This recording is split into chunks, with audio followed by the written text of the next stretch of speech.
post-sauna Google Hangout, sponsored by ManilaSpeak.com.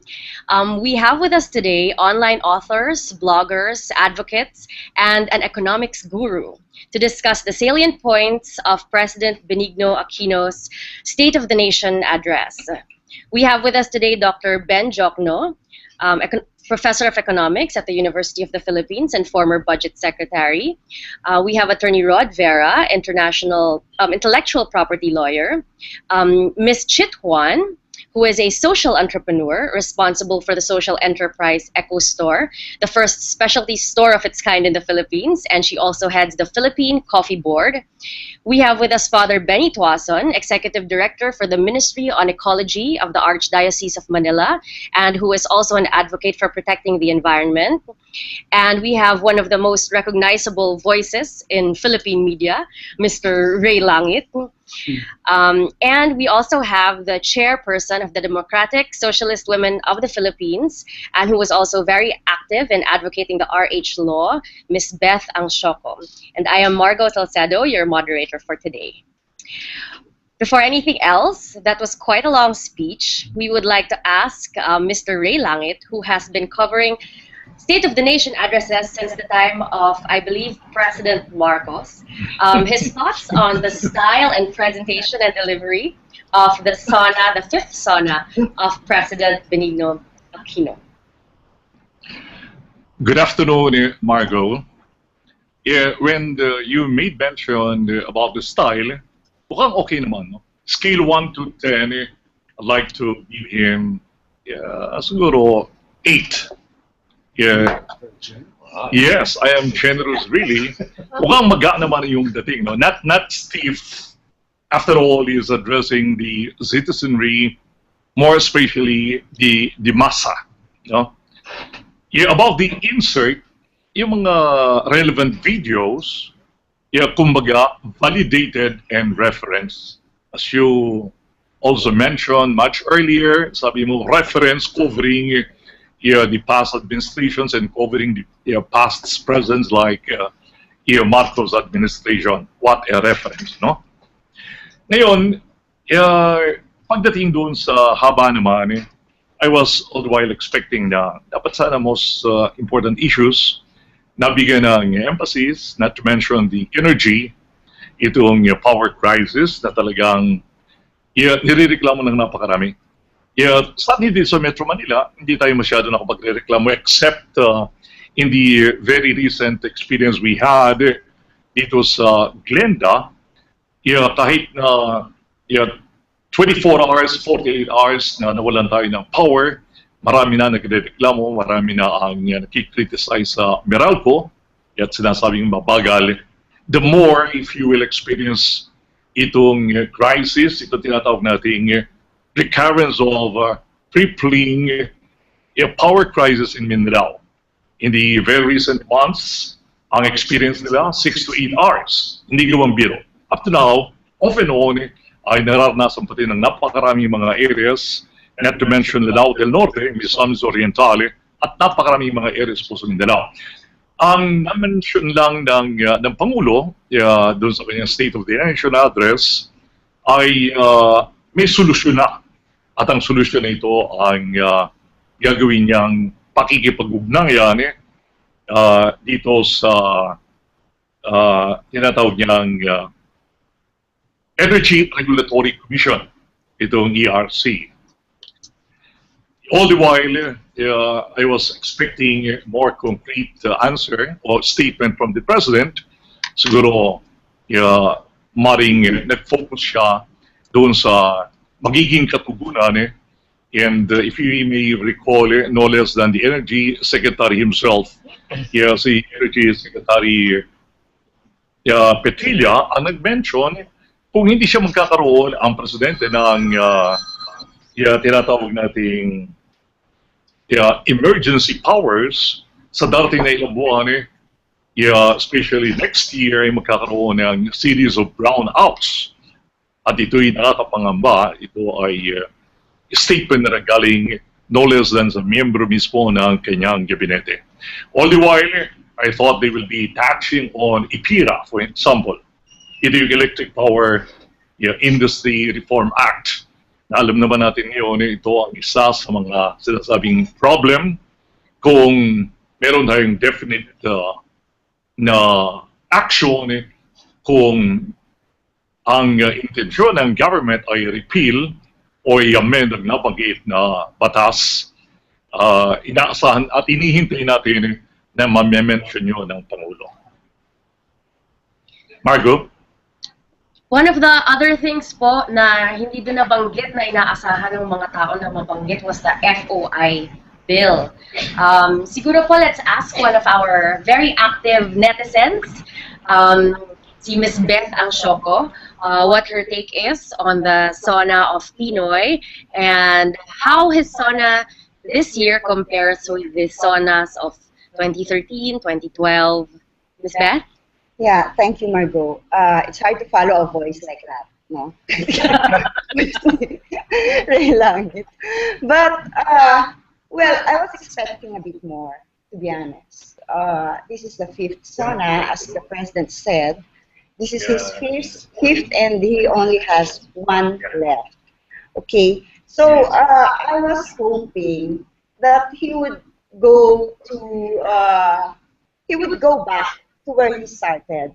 You know, he has this very important document when he became president, and that is the social contract with the Filipino people. That contract actually touches on very important issues as well. It has 16 points. It has transformational leadership. It has the economy. It has government service, gender equality, peace and order, environment. So these are very valid areas of concern. But the president chose to deal with the what you call these details, which I also appreciate because we need to find out what has been done. My take is that what he could have done is that balikan yung social contract niya with the people, and then from each point tell us ano na yung mga nagawa, no? And from there, I would have wanted to hear concrete plans for the last 2 years, because he only has 2 years to go. And while we heard about, for instance, infra projects, we did not hear the timetable, the time frame. This is the same with the other issues. For instance, I remember that in the last SONA, I think it was promised that we will no longer import rice. But what we heard now is actually hundreds of thousands of metric tons to be imported. Power is very important, energy is very important. Labor is very important because the only thing that the president mentioned is about the absence of strikes.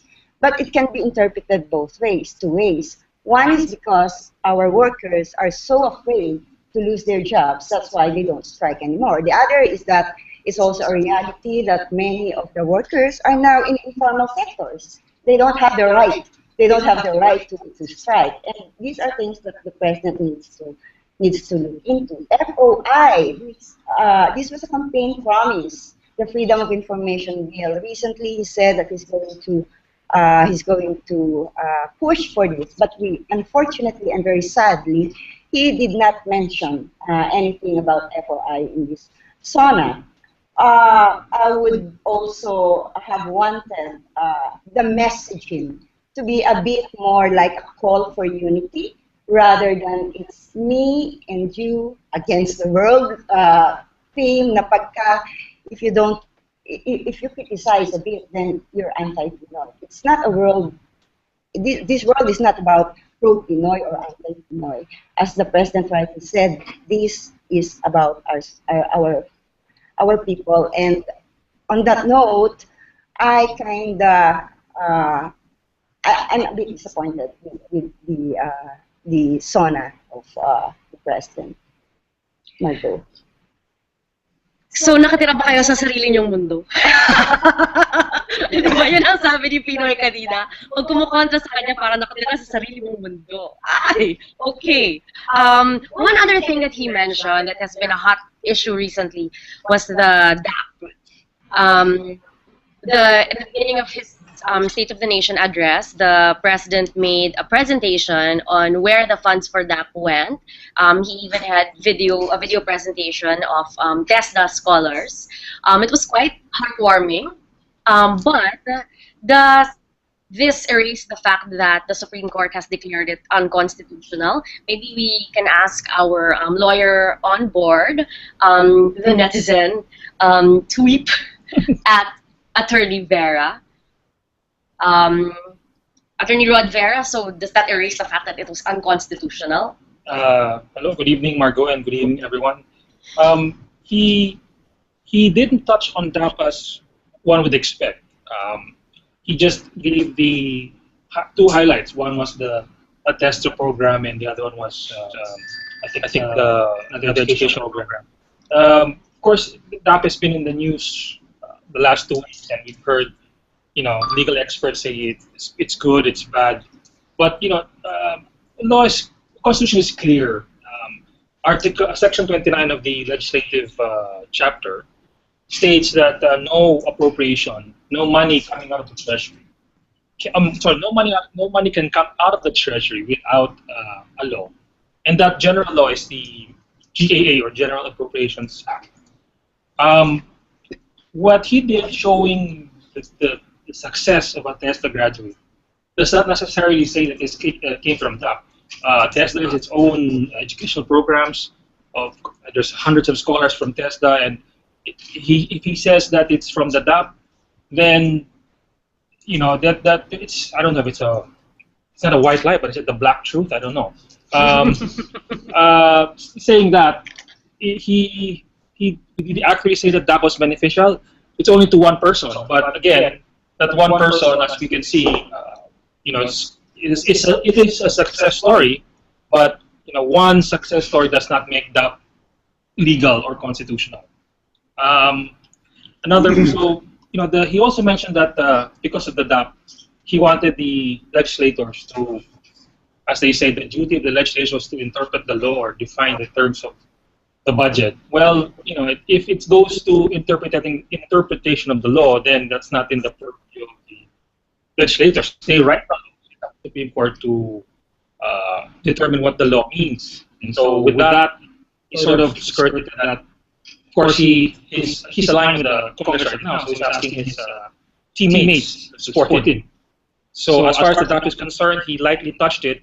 I think because since they filed a motion for reconsideration, he can't necessarily speak at length about it, because he would then, I guess, out of respect that there's a motion for reconsideration. So he didn't touch it. He defended it slightly, but not.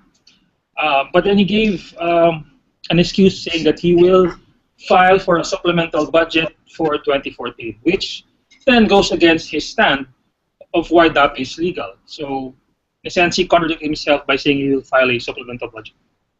So, Margot? Speaking of a supplemental budget, we have former Budget Secretary Ben Jokno with us, so we'll take advantage of his presence, the privilege of his presence. Sir, can you comment on having to come up with a supplemental budget? Is that necessary? And will that skirt around the issue of the unconstitutionality of the DAP? I find it weird that he will come up with a supplemental budget at this time, when he is about ready to submit the 2015 budget. When you submit a supplemental budget, it requires a certification from the treasurer that there is money in the treasury to take care of the supplemental budget.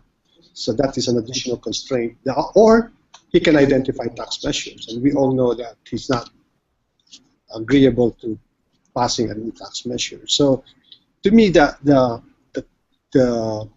clear way of doing this is to tack on to the 2015 budget whatever he wants to appropriate as a supplemental budget. So for example, he said there's a 2.6 trillion budget that he's submitting in a few days. Maybe he could delay it by a week or two, and he could just add, say if it's 100 billion, instead of submitting a 2.6 trillion budget, you could submit a 2.7 trillion budget. And that takes care of the certification requirement or the need for new tax measure. Now, he also talked about asking Congress to redefine concepts. I find that also a little bit weird. What are they going to redefine? I mean, the concepts are very clear. It's in the General Appropriations Act. And all he has to do, in fact, I've been advocating this, is he just embrace the Supreme Court decision, do not defy it, and move on. And so I'm glad that I think he didn't spend a lot of time justifying the DAP. He did it in a very subtle way, but I think that's really the correct stance for him. He's got 2 years to go, and so he should not be he should not spend a lot of time looking back. He'll just have to take care of what he wants to do for the next 2 years. Sir, if I could follow up, another thing that Pinoy mentioned, and which he was quite proud of, was having successfully launched, at least if I understood it correctly, 7 PPP projects from December 2011 to 2014. There has been this ongoing joke about how PPP is now called PowerPoint presentations. Do you think that the PPP achievements of Pinoy are actually something that would merit a passing grade, say? No. In fact, from PowerPoint presentation, it's now called post-Pinoy projects. Most of these projects will get done after his term. He's got about 45 projects, okay, PPP projects, and of which only 7 has been awarded. And these are not large projects, by the way. There's the Anghari, which is a very small project, and then there are 2 school building projects, and then 1 health project, and then the big one will be the highway from Laia to the Dream City. Okay, so only 7 out of 45, and he made a big deal out of it. He said this is better than what the 3 previous administrations had done, but that is a wrong comparison. I think the correct comparison is what did he intend to do? What was his intention before, which is 45 projects, and what has he done now?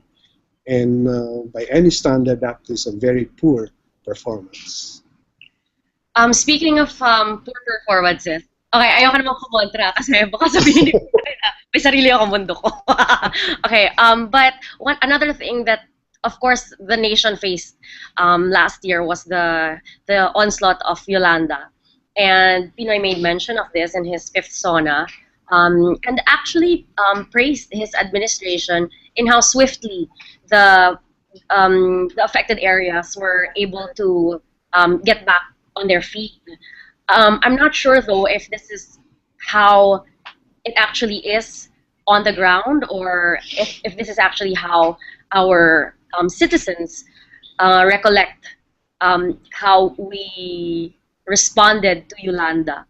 We have with us Father Benny Tuason, who can probably give us feedback from the ground, or at least what he has heard from members of Caritas who have been very active in efforts to help those who were affected by Yolanda. Yeah, siguro before that, siguro comment lang dun sa State of the Nation. I understood State of the Nation as telling me or reporting to me what's really the condition of our nation. Kumbaga sa doctor, I think if I have an examination, I would like my doctor to tell me not only what's good about me, but also what's ailing me. So parang nangyari kanina, parang what were only mentioned were those that they had done or the government had done, but those that were not done seem to have been forgotten. So given that, I think sa Yolanda, ganun din ang nangyari. No? I think I would not contest what had been reported, no? How they had performed with regards to Yolanda. Pero I think what I would have expected is an honest assessment of what really happened. And then if there were lessons learned, it should have been mentioned and how to address them. For example, what the government had done and what other organizations, hindi man lang na-mention what other organizations had done, no? Which many, up to now, in fact, what had been told me, halos na wala na yung government, but church organizations and NGOs were there. And also, it should be mentioned, or we should have explained how much donations were received and what happened to those donations. I think we're talking about billions of pesos, and he should have reported to them. It would have been good if it was mentioned at all. And then also, I think ang isa rin dapat i-address ay Yolanda will not be the end of it. There will be more. Typhoons are going to be stronger. And what had been mentioned about acquiring a lot of things to prepare, they're not enough. Right? I think we should prepare more. So ito yung mga dapat na I think we should have been told. I think I know most of these advices with regards to climate change and all of these things regarding environment. And I'm surprised. I don't know whether they told all of these things to him. I'm surprised that he did not mention anything about this, how to, care of the environment and how the environment will be affecting us. He mentioned, I would like to touch on electricity or power in a way. I think he mentioned in passing lang yung hydroelectric power. We have a 1,000 megawatt potential sa hydroelectric power, and we have 35,000 megawatt potential with regards to geothermal energies. Now, with regards to yung both renewables and non-renewables, we only have 15,000 megawatts. So, kung ito ma-harness lang, I think we can be very equipped in terms of power. You also mentioned of water. We're so fortunate because the Philippines, we have so many fresh water, not like Singapore or other countries na they have to, desalinate, etc. Sayang, yung Laguna de Bay, I don't know, I have to research, gagawin niyang expressway. But, yung airport, I think he should rethink and really examine, because he might be destroying a body of water which is very vital to our source of water in the future. Anyway, that's I think those are the things that would really make people be interested and would really inspire them with regards to what our country has and what we can do with regards to what government can do to serve our people. Well, we have with us today another woman who is an advocate for the environment. We have with us Ms. Chit Juan, and I understand that she also feels very passionately about addressing the energy crisis. Ms. Chit, can you enlighten us on what you would have wanted to have heard with respect to the energy crisis and how the president would be addressing this? Well, I was hoping for something like a plan, because, for example, in a place like Germany, of course, you'll say, napaka first world, no? 1990 pa lang may plano na sila. So, yung plano na yun includes renewables, includes, sun, wind, everything, no? Pero everybody buys into the plan. So whether you're an LGU, or you're a region, or a small city, you're a congressman or what, isa lang yung plano nyo. So there's, if I may quote, na merong climate 2050 sa Berlin. And we're only 2014 now. Because of climate change, and I'm not an expert, but I hear a lot of Father Benz in the course of our work, alam natin nagpapalit na yung klima talaga eh. So it's not about the weather, it's about the climate. Ang nangyayari, pati ang agri affected. Okay? So, for example, agriculture dati, ang abaka, okay siya sa Tacloban kasi yung galing ang abaka. Pero ngayon, even the climate in Tacloban has already changed. So baka yung abaka, bumaba na siya sa Surigao. Ang pili, okay, you think about pili, what do you think of Bicol or Sorsogon? Because pili is a wild tree. Ang pili, gusto niya yung rough weather, medyo ano siya, para siyang mountaineer. Gusto niya yung ano. But now, the pili may as well be Tacloban. Yung ganun ba?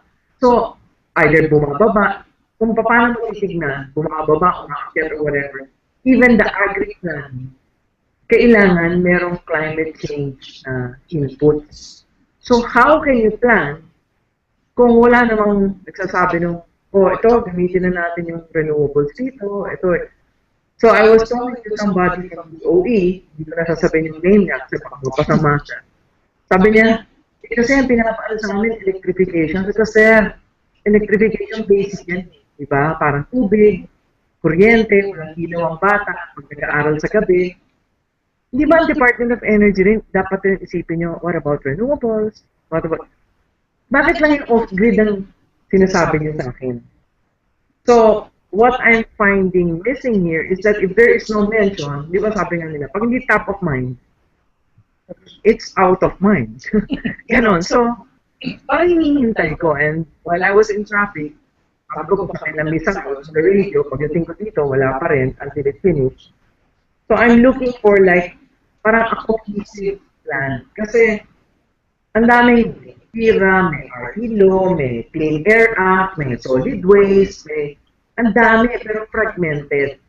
So how will this all be, paano natin isi-thread, paano natin siyang pagsasama-samahin to make a concrete plan of, let's say, Philippines 2050 or 2030 even, ganon. That's what I was looking for. Michael. Okay, yes. Another thing that Pinoy mentioned was with respect to their budget for irrigation. Speaking of agriculture, I was wondering if anybody on the panel would like to comment on the statement of Pinoy that they have allotted 3.5 billion pesos for irrigation of Bohol and Cebu. Meron po ba tayong advocate dito on irrigation? Si Father Benny. Well, that will be good news kasi talking to farmers, actually, ang farmers natin ang pinakakawawang farmers sa buong mundo siguro. Because farmers in the US and in Europe, they're very much supported. So that's why yung kanilang mga products, they can really sell it at a cheap price. That's the bad consequence of WTO. We cannot compete because the production of our agricultural products are very expensive. So it's a good news, and hopefully, it will really be a reality. Pero sana hindi mapolitiko yung tubig. Minsan daw kasi pag hindi mo binoto yung barangay captain kasi yun ang daw namamahala ng tubig, baka hindi bigyan ng tubig yung ibang But I would welcome it because I have noticed many of our agricultural lands have been converted now to villages, subdivisions, because farmers had abandoned their fields because of the lack of support from government. I think he mentioned also farm to market roads, and then I think it should be also he should also include the seeds, yung supplying of seeds and crop insurance. Machineries are okay, but again, we'll have to see how they're going to make use of these machineries. So if the goal is to be like in the agriculture in the US and in Europe, well, that would be good, because I have always been advocating that the progress of this country relies more on agriculture, because we are an agricultural land. Agricultural country, we have the best farmers, we have the best climate, we have the best water, we have the best land, etc. All of the things necessary to be a good agricultural country. Another thing po, follow up po si Dr. Benjok, no? I think you need more than 3 billion to modernize agriculture. Remember, he promised that we'll be self-sufficient by the end of 2013. And where are we right now? We've been importing millions of tons of rice. I think he mentioned many problems in agriculture, but there appears to be no comprehensive program to address this very important problem. I agree this is very important in two ways. Number one, about 30% of workers are in this sector. Number two, we all depend on agriculture. There are 100 million Filipinos, and the more reasonable the prices of agricultural products are, the better off we are, right? And so, but unfortunately, and I've observed this, most of the corruption happens in the sector also. Yes. Okay, So there are this sector needs a lot of attention, and to the extent that President Aquino will be able to do something about it in the next 2 years, I would welcome it. Another thing po siguro is that he mentioned ARMM and how they're trying to allot infrastructure to build the ARMM. He specifically said that they are allotting 5.17 billion to the ARMM. Can you comment on that, sir? Yeah. Well, if you notice in the DAP, they allocated something like 8 billion for ARMM on top of I think they already have some 7 billion. So I don't know what's happening there. Whether this really translates into concrete roads and bridges, or it's just money given to the lords, the political lords, and that's it. Quite frankly, I don't know what's happening at ARMM. For the women po, I think a lot of women have also been affected in those areas. Siguro po we can ask Beth Angshoko to comment on that and how she feels the administration has addressed the plight of women in that area. Not just in that area, but gender equality is one of the pillars that the president actually stood for when he was running for president. So I would want to mention that, we're very happy that he passed, not he, but he worked with us in the passage of the reproductive health law. But now we need the law implemented. That's because the Supreme Court, with finality, has made a decision. On the other hand, when you speak with Mindanao, for instance, and in other areas where there's fighting, then I think we should also put focus on the fact that it's the women and the children who are most severely affected, when in fact they don't fight. It's very unfortunate.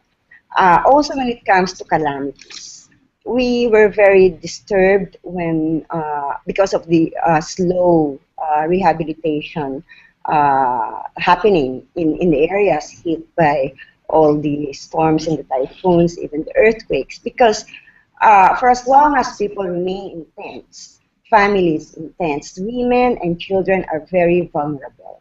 And this is something that's missing in all the plans, in the equation, and which we also would want to focus.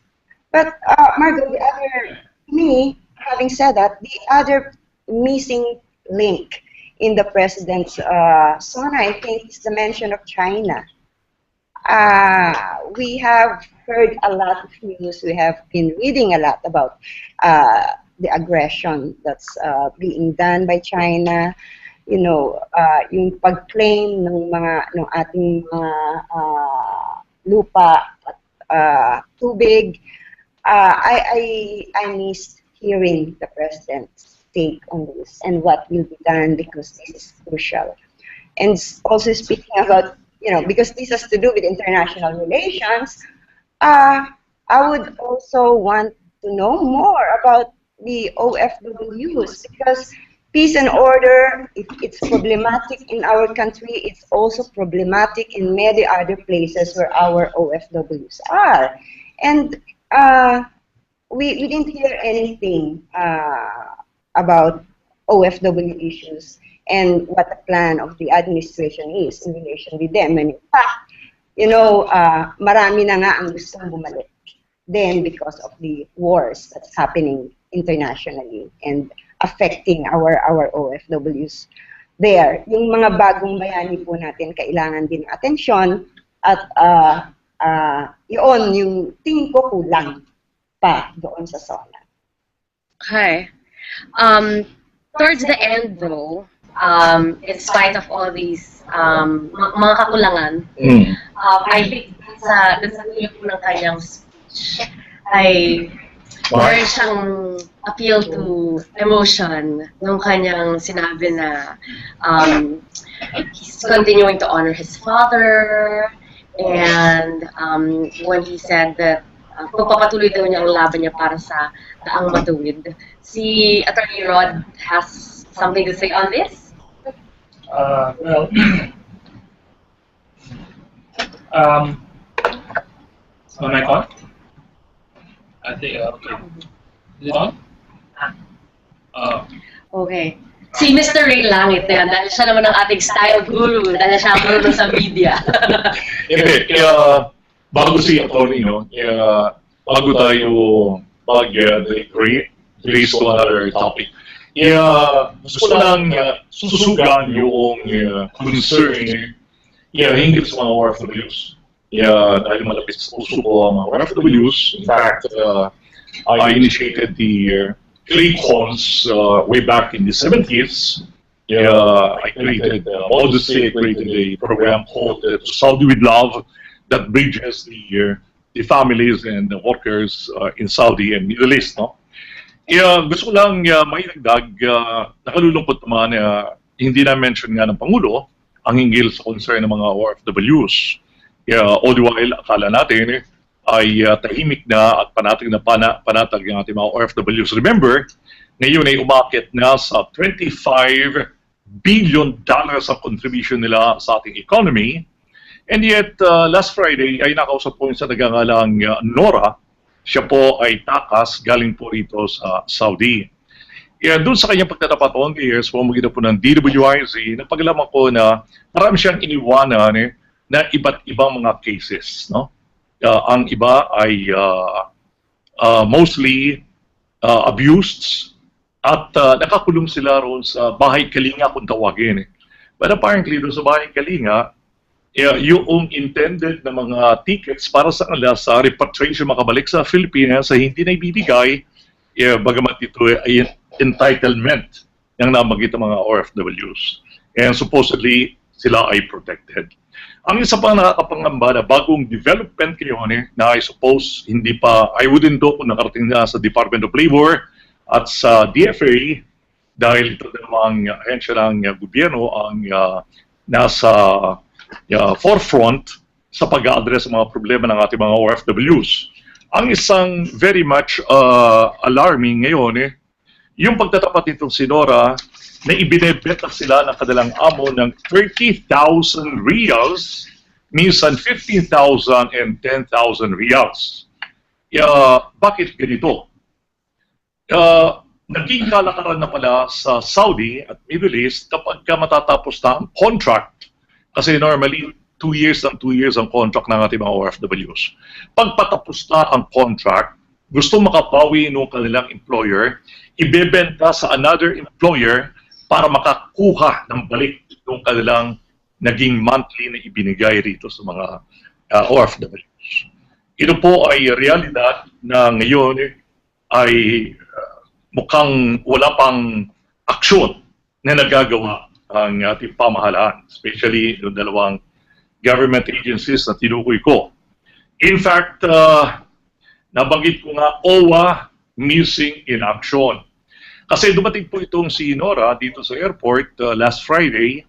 Pagdating niya ng madaling araw, pumunta siya kagad doon sa OWA counter dito sa airport para isumbong niya ang lahat ng mga experiences niya ito sa Saudi.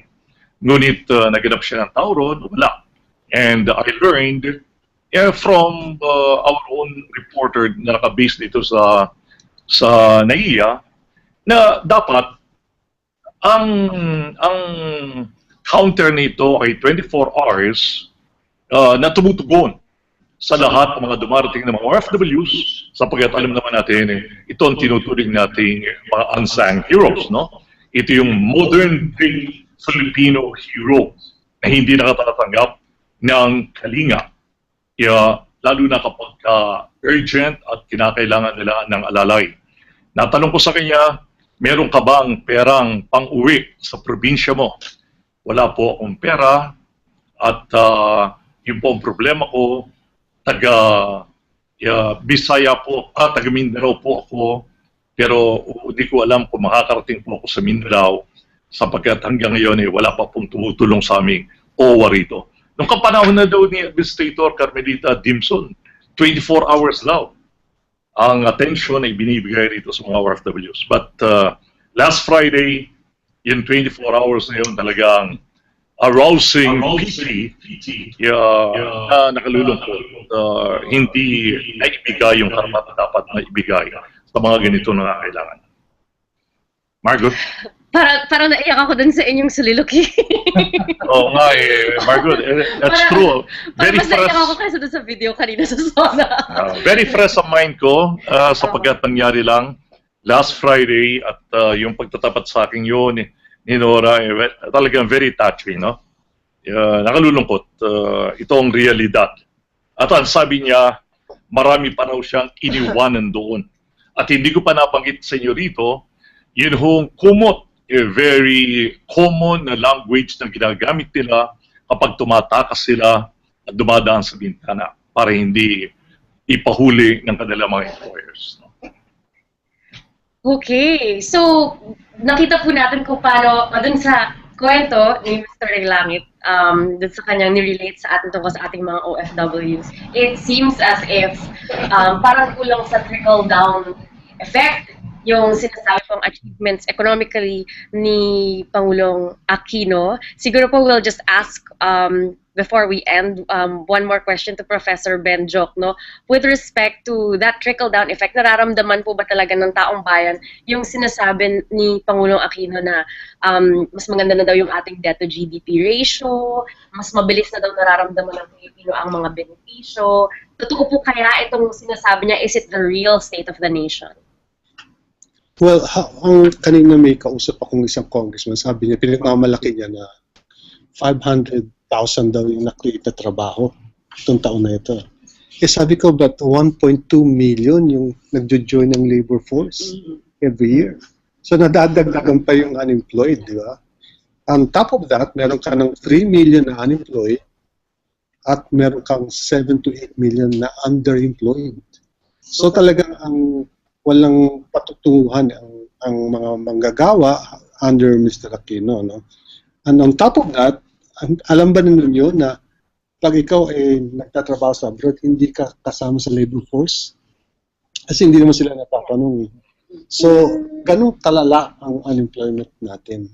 So, kung sasabihin, lumalago ekonomiya, pero patuloy pa rin ang pagdami ng walang trabaho. And in fact, hindi mo napansin, pinagmamalaki niya yung no strike. Yun ang accomplishment niya, no strike. Hindi yung number of jobs. No? Kaya nga, but yung no strike kasi double-edged yun eh. Kasi ibig sabihin, pag mahirap talaga, if the job market is tight, wala kang incentive mag-strike, wala kang trabaho eh, di ba? So that's number one. And patuloy pa rin, habang wala kang trabaho, ano mo ang karugtong kahirapan eh. And then, di ba, ka-release lang ni Mahar yung kanyang SWS study na more than half of Filipinos are poor. Kaya yun ang malaking problema na hinaharap natin. Yun ang tunay na state of the nation. Okay, parang mas nakaka-depress ito. parang hindi ito masaya. Pero tandaan niyo po, sabi ni Pinoy, pag kontra ng kontra, parang may sarili kayong mundo. Pero sabi po nila, yung mga boss, kontra po sila sa inyo. May masasabi ka ba doon, Attorney Rod Vera? At teka lang, ang highlight pala ng Sona kanina ay nung nag-pan ang camera at nakita na umiiyak si Miss Chris Aquino. Oy, natouch ako doon ha. Natouch ka ba, Attorney Vera? Not in the right way. First of all, when he's like in the bedrock of democracy is freedom of expression, freedom of speech.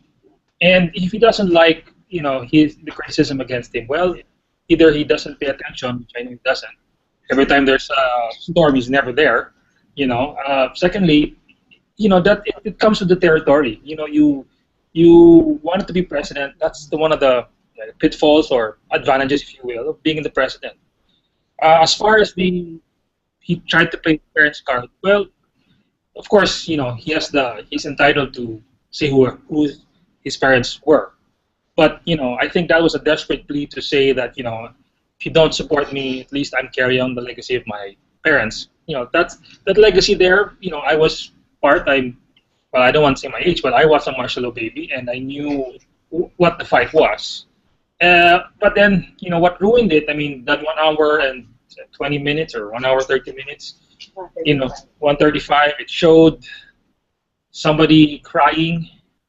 Well, again, if you remember from years ago, we have a new crying lady now, and I think it was, if a speech is written, I believe I'm not going to go fall on my sword here, but I think that was scripted.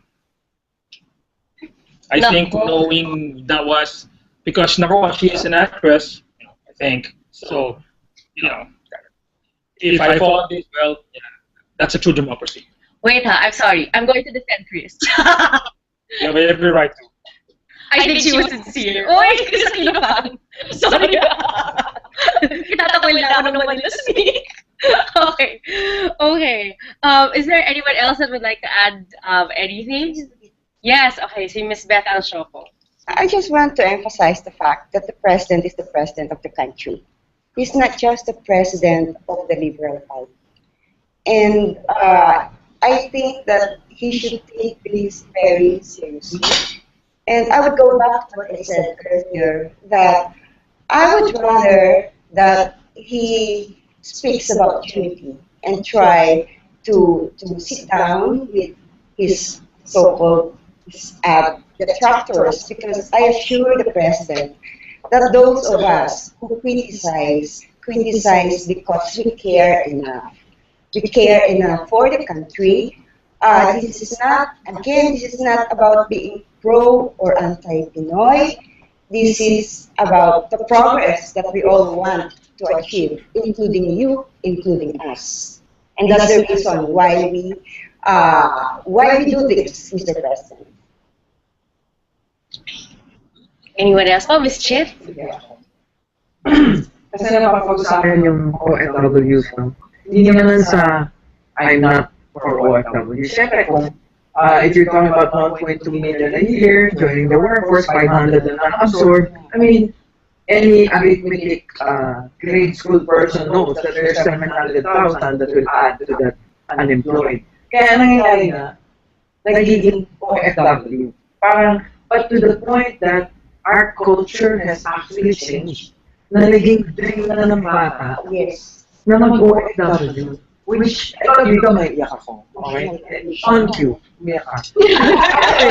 Kasi, parang, pag tinatanong ko ang mga bata, anong gusto mo maging? Noong araw, doktor, lawyer, pare. Ngayon, gusto mo maging seaman. Bakit? Kasi para makabiyahe ako. Ang igsi na ng pananaw ng mga kabataan natin. And it may take a whole generation. And I'm not saying bring back those 10 million OFWs and then pag-100 naman tayo 25 million, magkala naman si Dr. Ben sa akin. Pero I'm not an economist also, but I want to see a change, at least in my lifetime, na hindi ang ambisyon ng bata ay magsilbi. I mean, okay lang if everybody ends up being a chef in the White House, di ba? Pero yung sinasabi ni Mr. Ray namin, yung mga ganyan, tapos magiging, no, it's 25 billion, to be 8 billion, I mean, like a business.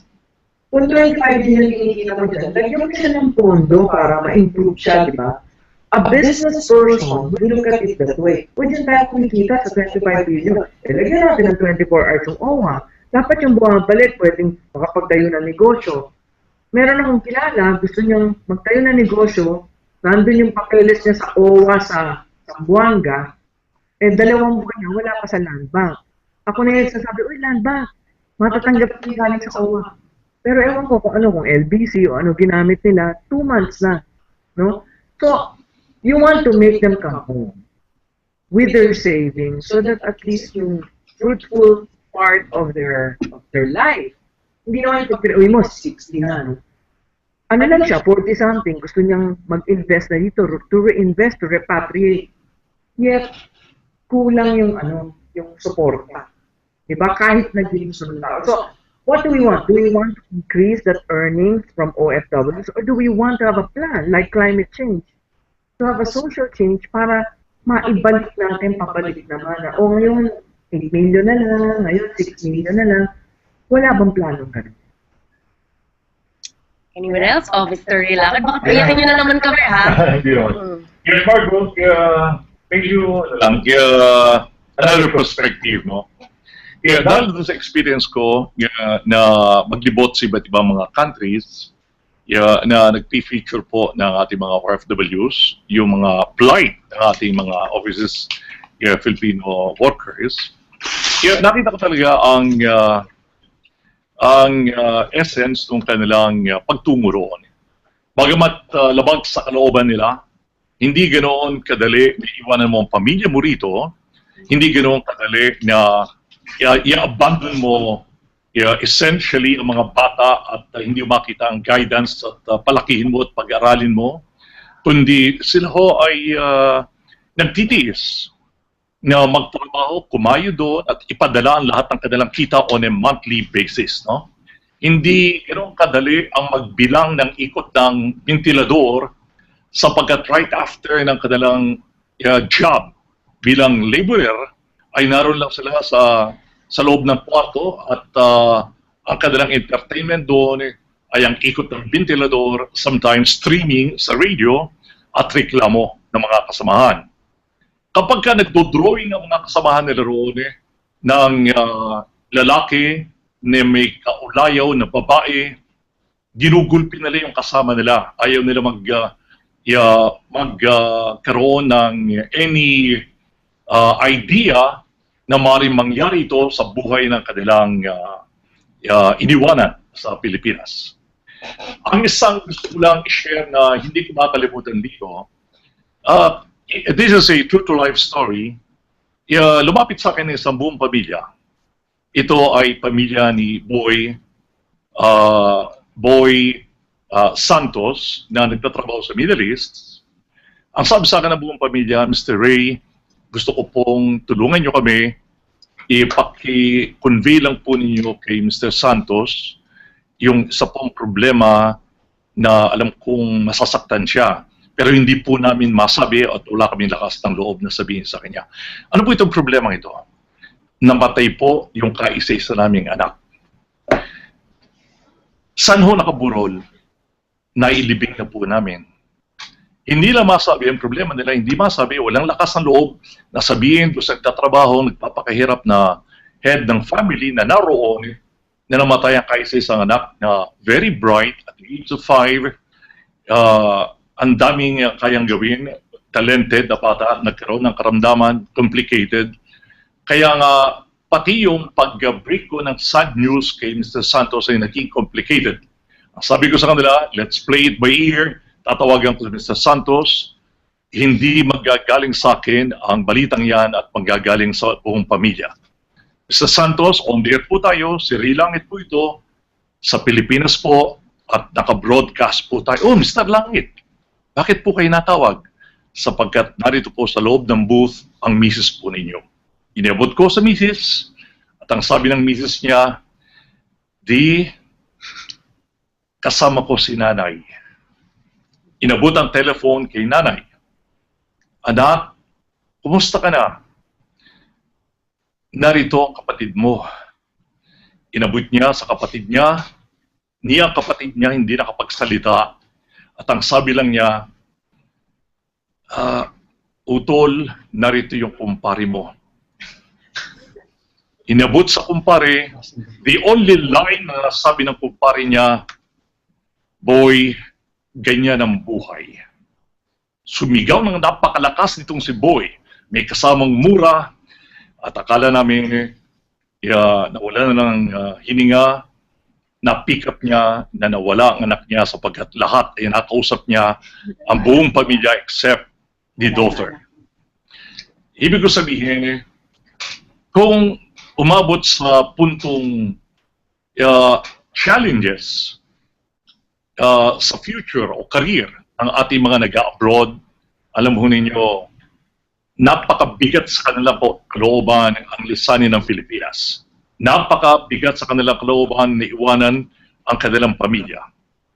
In fact, I would rather describe it as ang gobyerno ang mismong nag-iisip kung paano pa ma-explore at makakakuha pa tayo ng more than 25,000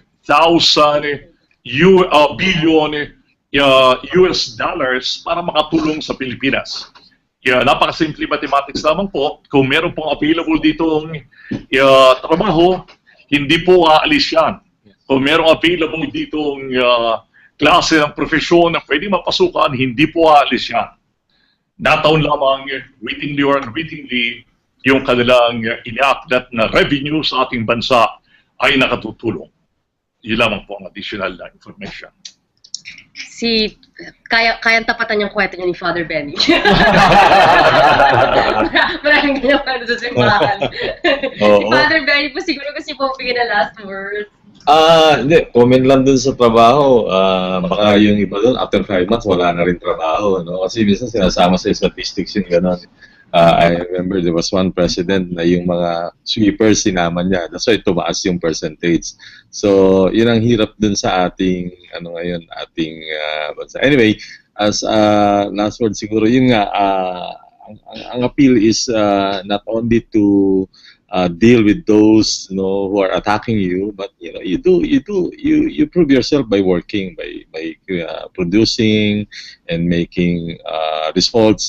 That I think would be the best answer to those who are criticizing. Attorney Rod Vera. Well, again, I think that I did not appreciate his going against after his critics, because that is for me, a true democracy is allowing allowing free speech and expression. And again, my last word is that that's the part of your job. You applied for it, you ran for it. So, those are the fringe benefits. And siguro for the final statement for our economic guru, Professor Ben Diokno. Well, he has 2 years to go. I think he has to focus. Magtrabaho siya ng todo-todo. Kalimutan niya yung mga doubt na yan. I think he should simply accept it and then really work for the Filipino people. Yung boss niya. Okay, so if I can just conclude from what everybody on this table said tonight, a lot of questions were left unanswered dito sa State of the Nation address. As Beth Ansioco pointed out, the FOI bill was unmentioned. He also was not able to clearly discuss the plight of our OFWs and how he would address our relationship with neighboring China. And Chit Juan and Ray Langit and our environmentalists, Father Benny Toason, clearly pointed out the lack of a plan for the impending energy crisis.